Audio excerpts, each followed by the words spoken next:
Gilles Blanchard et ma boîte aujourd'hui c'est Kerawa, annonce en Afrique. Voilà.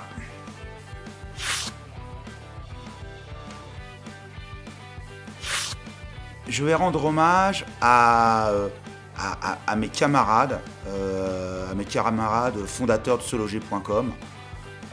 C'est eux qui sont venus me chercher à la fin des années 90 pour participer avec eux à leur aventure.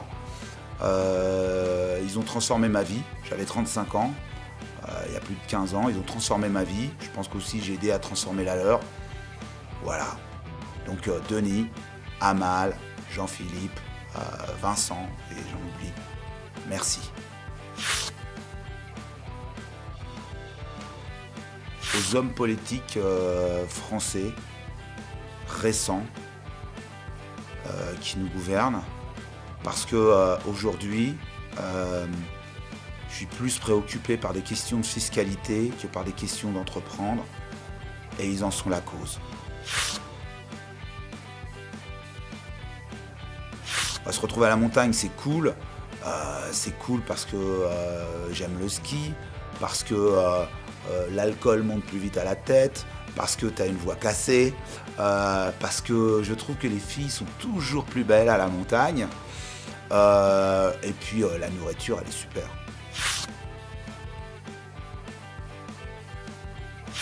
Ça sert à être humain. En tout cas, un certain nombre d'êtres humains fonctionnent, ont besoin d'aller de l'avant, ont besoin d'innover.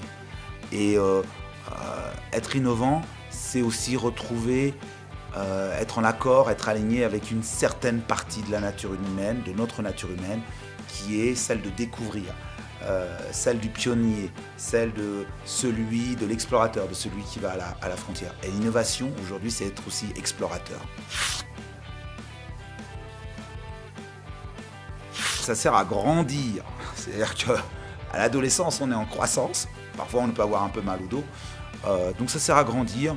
Il ne faut pas être en croissance n'importe comment, il faut maîtriser sa croissance, en tout cas il faut avoir la capacité à la maîtriser.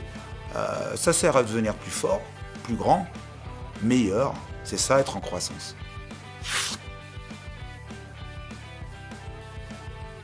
On en avait beaucoup parlé à une époque. Créer une fondation, ça sert ce que l'argent qu'on a gagné puisse être utilisé de la meilleure manière possible et de la manière la plus souple possible à des œuvres, des centres d'intérêt, des actions dont on souhaite, et on souhaite que ces actions soient pérennes après notre trépas.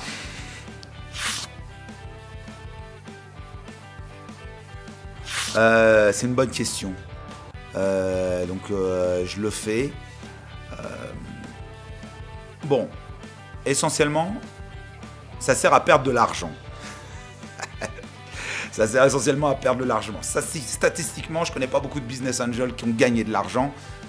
J'en connais même la grande majorité, on est au-delà de 80% qui perdent de l'argent. Alors, parfois on réussit à en tirer un profit. Où c'est intéressant, c'est on cherche à acheter une petite part d'un potentiel de réussite future. On peut aussi apporter son savoir-faire, on peut aussi apporter non seulement son argent, son expertise, son réseau, un peu de sa sagesse. Voilà. Et donc on en fait profiter les autres et on espère que sa propre réussite, on peut la transmettre aussi un peu aux autres.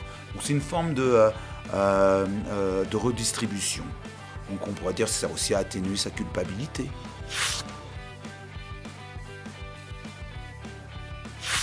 C'est parce qu'on aime bien manger du maïs, non ?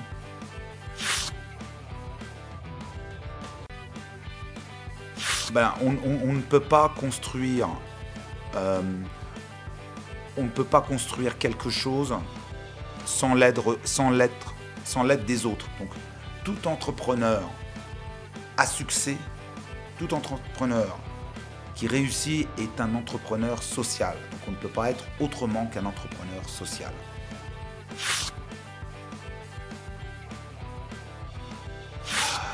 Alors je me considère un tout petit peu comme visionnaire parce que je vais dans des endroits où personne ne va.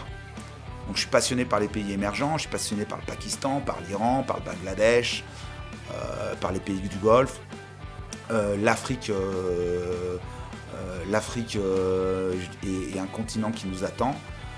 Donc là-dessus, en tout cas, sur les nouvelles technologies, je pense que j'ai une vision qui est que, et ma vision je vais la partager avec vous, qui est que toute personne dans le monde a peu ou prou les mêmes besoins, que tout le monde a besoin d'un travail, que tout le monde a besoin de conduire une voiture, que tout le monde a besoin d'avoir une maison au-dessus de sa tête et que tout le monde aime ses enfants. Donc voilà, c'est ça ma vision du monde et que cette vision, elle est partagée sur toute la planète et que en ce moment, là où ça se passe, là où ça va se passer, là où il y a la croissance, c'est dans les pays émergents qui sont la majorité de ces 7 à 8 milliards d'habitants que nous sommes.